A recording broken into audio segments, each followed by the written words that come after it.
नमस्कार साथियों, आज की कहानी का शीर्षक है क्या था अम्मा के संदूक का रहस्य, ए मोरल स्टोरी। तो चलिए शुरू करते हैं। 4 बजे तक की अफरा तफरी ने पंडित जी का दिमाग खराब करके रख दिया था। यह लाओ वह लाओ, यह दिखाइए वह दिखाइए, ऐसा क्यों है, कहाँ है, किस तरह है, इसका सबूत, उसका साक्ष्य। पारिवारिक सूची क्या बनी? पूरे खानदान की फेहरिस्त तैयार हो गई। पूरे 150 नाम दर्ज हो गए। सभी के पते, फोन नंबर, मोबाइल नंबर, उनका व्यवसाय और उन सब के व्यवसायों से जुड़े दूसरे लोग। पंडित खेलावन ने बेटी की सगाई पिछले महीने ही की थी। उन्हें डर था कि कहीं ऐसा कुछ ना हो कि उनके संबंधों पर आंच आए, इसलिए कह उठे, देखो शर्मा साहब, आपको मेरे परिवार और मेरे धंधे के बाबत जो कुछ पूछना और जानना है पूछिए, किंतु मेरे समधी जी को इसमें न घसीटिए प्लीज। बेटी के विवाह का मामला है, कहीं ऐसा ना हो कि हमारी बेटी को कोई दिक्कत परेशानी हो जाए। पंडित खेलावन को बीच में टोककर शर्मा जी बोले, देखो पंडित जी, जिस तरह से आपको अपने संबंधों की परवाह है, उसी तरह मुझे भी अपनी नौकरी की चिंता है। यह सब तो आपको बताना ही होगा। आखिर आपका व आपके व्यापार का किस किस से और कैसा कैसा संबंध है, यह मुझे देखना है और यही मेरे काम का हिस्सा है। तमाम जानकारियां दर्ज कर शर्मा जी लंच के लिए बाहर निकल गए थे, किंतु पीछे अपनी पूरी फौज छोड़ गए थे। घर के हर सदस्य पर पैनी नजर रखने के लिए आयकर विभाग का एक एक कर्मचारी मुस्तैद था। पलंग पर निढाल होकर पंडित खेलावन ने इन सारी स्थितियों पर गौर करना शुरू किया। आयकर वालों की ऐसी रेड पड़ी थी कि छिपने छिपाने की तनिक भी मोहलत नहीं मिली। यह शनि की महादशा ही थी कि सुबह सुबह हुई दस्तक ने उन्हें जैसे सड़क पर नंगा लाकर खड़ा कर दिया हो। पंडित खेलावन का दिमाग हर समय हर बात को धंधे की तराजू पर तोलता रहता था। पलड़ा अपनी तरफ झुके तभी फायदा है, इसी सिद्धांत को पंडित जी ने अपनाना सीखा था और पलड़ा अपनी ओर झुकाने के लिए साम दाम दंड भेद की नीति ही कारगर सिद्ध होती थी और होती आई है। इसीलिए पूरे जीवन को उन्होंने धंधे की तराजू पर ही तोला था। मुझे नहीं खाना कुछ भी, कहकर पंडित खेलावन ने थाली दूर सरका दी। हमारी तो तकदीर ही फूटी थी जो यह दिन देखना पड़ रहा है। पत्नी जी ने पीड़ा पर मरहम लगाते हुए कहा, मैं कहती थी ना कि अपने दुश्मनों से होशियार रहो। कहने को भाई हैं तुम्हारे, वह भी मां जाए, पर हैं एकदम नासपीटे। यह सब कुछ उन्हीं का किया धरा है, नहीं तो भला किसी की इतनी हिम्मत। यह कहते कहते पंडिताइन सिसक सिसक कर रोने लगी।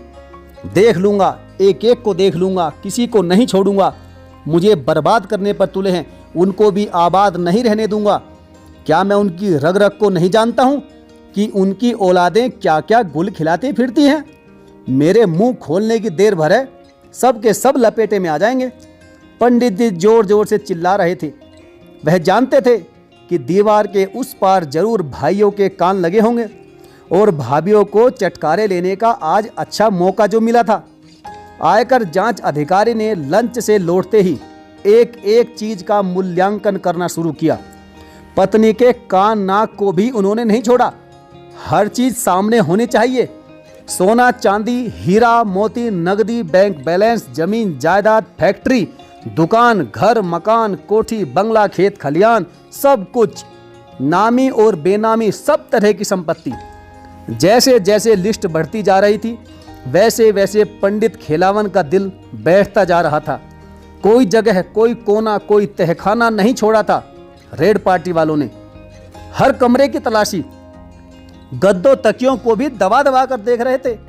दीवारों के प्लास्टर को भी ठोक बजाकर देखने से नहीं चूके। पंडित जी कुछ कहने को होते तो शर्मा साहब उन्हें बीच में ही रोक देते। हम अच्छी तरह जानते हैं कहाँ क्या हो सकता है। टैक्स बचाने के चक्कर में आप लोगों का बस चले तो क्या कुछ नहीं कर सकते। आखिरी कमरा बचा था अम्मा वाला। शर्मा जी ने कहा, इसे भी देखना होगा। तभी झल्लाहट में पंडित खेलावन बड़बड़ा रहे थे, इसमें क्या रखा है? बूढ़ी माँ का कमरा है, जाओ जाओ, अब उसे भी देख लो, कोई कसर बाकी नहीं रहनी चाहिए। पंडित जी की इज्जत का खूब फलूदा बनाओ। समाज में इज्जत बनाने के लिए और बाजार में अपनी साख कायम करने के लिए पंडित खेलावन ने क्या क्या नहीं किया था। थोड़ी बहुत राजनीति में भी दखल रखने का इरादा था, इसलिए उन्होंने हाथ जोड़कर नमस्कार करते हुए अपने एक चित्र को पर्चे पर छपवाया है और इस खूबसूरत पर्चे को शहर के कोने कोने में चस्पा करवा डाला था। गली मोहल्ला, टैक्सी, बस और रेल के डिब्बों में भी उनकी पहचान कायम थी। सब कुछ धो डाला आज के मनहूस दिन है। हो ना हो कहीं यह सामने वाली पार्टी की करतूत तो नहीं? हो भी सकता है, क्योंकि अभी वह पार्टी पावर में है। उनका मानना था कि अगले चुनाव में केंद्र वाली पार्टी ही राज्य में भी आएगी, इसीलिए उससे ही जुड़ना ठीक होगा। पर इस बार के अनुमान में वह गच्चा खा गए। अम्मा 80 को पार कर चुकी थी। इस उम्र में तो हर कोई सठिया जाता है। बात बात पर बच्चों जैसी जिद। अब वह क्या जाने कि आयकर क्या होता है। वह तो जिद पर अड़ी है कि अपने कमरे में किसी को नहीं आने देगी। आंख से भले ही पूरा दिखाई नहीं देता हो, पर किसी बच्चे के पैरों की आहट भी सुनाई दे जाती है तो कोहराम मचा देती है, रोने लगती है। उन्हें अकेले पड़े रहना ही सुहाता है। अब अम्मा को कौन समझाए कि यह रेड पार्टी वाले जो ठान लेते हैं करके ही दम लेते हैं। उन्हें तो यह कमरा भी चेक करना ही होगा। शर्मा जी समय की नजाकत को जानते थे और जांच पड़ताल के दौरान किसके साथ कैसा व्यवहार करके जड़ तक पहुंचना है खूब अच्छी तरह जानते थे। और उन्होंने सभी को रोककर अकेले अम्मा के कमरे में प्रवेश किया। अम्मा पाँव लागू। कैसी हो अम्मा जी? बहुत दिनों से सुनता था कि बड़े बूढ़ों का आशीर्वाद जीवन में पग पग पर कामयाबी देता है। क्या ऐसा आशीर्वाद आप मुझे नहीं देंगी? अरे बेटा, सब करने का फल है। आशीषों से क्या होता है? पर तुम हो कौन? सुबह से इस घर में कोहराम मचा हुआ है। क्यों परेशान कर रखा है मेरे बच्चों को? अम्मा के शब्दों में तलखी थी और दर्द भी, जैसे वह सब कुछ जानती समझती हो। शर्मा जी ने अम्मा को समझाने का प्रयास किया कि अम्मा, हम लोग सरकारी आदमी हैं। हमारा काम है गलत तरीकों से कमाए गए रुपए पैसों की पड़ताल करना। खरी कमाई पर खरा टैक्स लेना सरकार का कायदा बनता है। अब देखो ना अम्मा जी, मैं ठहरा सरकारी मुलाजिम। मुझे आदेश मिला है कि पंडित खेलावन पर टैक्स चोरी का मामला है, उसकी छानबीन करो। तो आदेश तो बजाना ही होगा ना। अब आप ही बताइए अम्मा, इसमें मेरा क्या दोष है? जो खरा है तो खरा ही रहेगा। पंडित जी ने कोई गुनाह किया नहीं है तो उन्हें सजा कैसे मिल सकती है? पर अम्मा, खाना पूर्ति तो करनी ही पड़ेगी ना। शर्मा जी की बातों से अम्मा प्रभावित हुई थी और बोली, सो तो है बेटा, तुम भले आदमी लगते हो। मुझसे क्या चाहते हो? सारे घर का हिसाब तो तुम ले ही चुके हो। लो मेरा कमरा भी देख लो। यही चाहते हो ना तुम? पूरी कर लो अपनी ड्यूटी। पुराने कमरे में क्या रखा होगा? लेकिन शर्मा जी की पैनी नज़र ने संदेह तो खड़ा कर ही दिया था। इस संदूक में क्या है अम्मा? जरा खोल कर तो दिखाओ। शर्मा जी ने कहा तो अम्मा जैसे फिर भड़क गई। नहीं नहीं, इसे नहीं खोलने दूंगी। तुम इसे नहीं देख सकते। लेकिन ऐसा भी क्या है अम्मा इसमें? संदूक को जरा देख तो लेने दो। शर्मा जी बोले, आपने ही तो कहा है कि मुझे मेरी ड्यूटी पूरी करने दोगी, तो समझिए कि मेरी ड्यूटी में हर बंद चीज को खोलकर देखना शामिल है। अम्मा ने अब और ज्यादा जिद नहीं की। खटिया से उठी, दरवाजा भीतर से बंद किया। संदूक का नाम सुनते ही पंडिताइन के मन में शंका हुई कि हो न हो बुढ़िया ने सबसे छुपाकर जरूर कुछ ना कुछ बचा कर रखा है, इसलिए वह अपने संदूक के पास किसी को फटकने तक नहीं देती।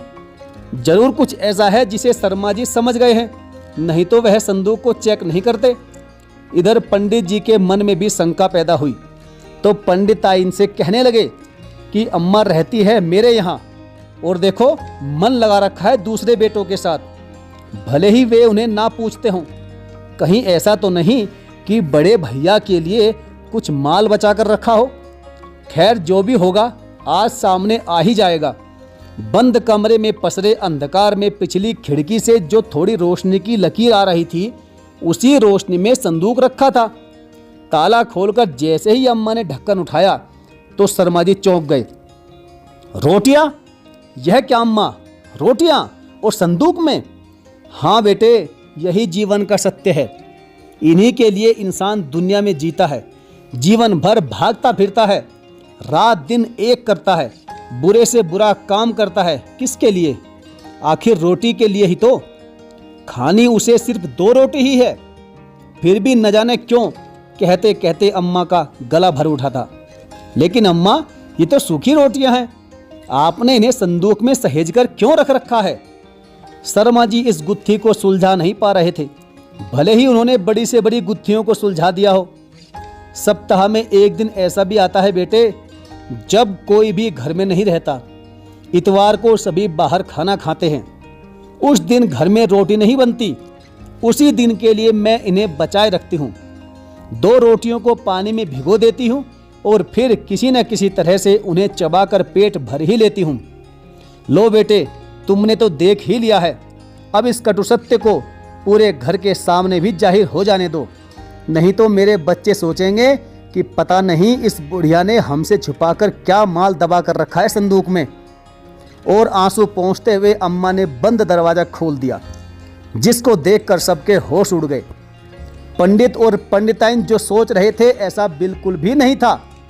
आयकर अधिकारी शर्मा जी ने पंडित खेलावन और पंडिताइन को खूब नसीहत किया और उन्हें खूब लताड़ भी लगाई और कहा कि पंडित जी, एक दिन तुम्हें भी इस उम्र में आना होगा। यदि तुम्हारे साथ तुम्हारे बच्चे भी ऐसा ही व्यवहार करेंगे तो फिर तुम पर क्या बीतेगी। शर्मा जी की इस बात का पंडित जी और पंडिताइन के पास कोई जवाब नहीं था और वह शर्म से पानी पानी हो गए। माँ का दिल इतना करुणा से भरा हुआ था कि वह फिर भी शर्मा जी को रोक रही थी कि बेटा, इन्हें कुछ मत कहो, इनका कोई दोष नहीं है। साथियों, ऐसा ही होता है एक माँ का दिल। लेकिन क्या पंडित खेलावन और उसकी पत्नी ने अपनी अम्मा के साथ सही किया था? आपको जो भी लगता है अपने विचार कमेंट करके हमें ज़रूर बताएं। साथियों, यदि यह कहानी आपको अच्छी लगी हो और आपने इस कहानी से कुछ सीखा हो तो हमारे समर्थन में एक प्यारा सा कमेंट जरूर करिएगा और चैनल को सब्सक्राइब करना बिल्कुल मत भूलिएगा। तो चलिए साथियों, मिलेंगे फिर और किसी बेहतरीन कहानी के साथ। तब तक के लिए धन्यवाद।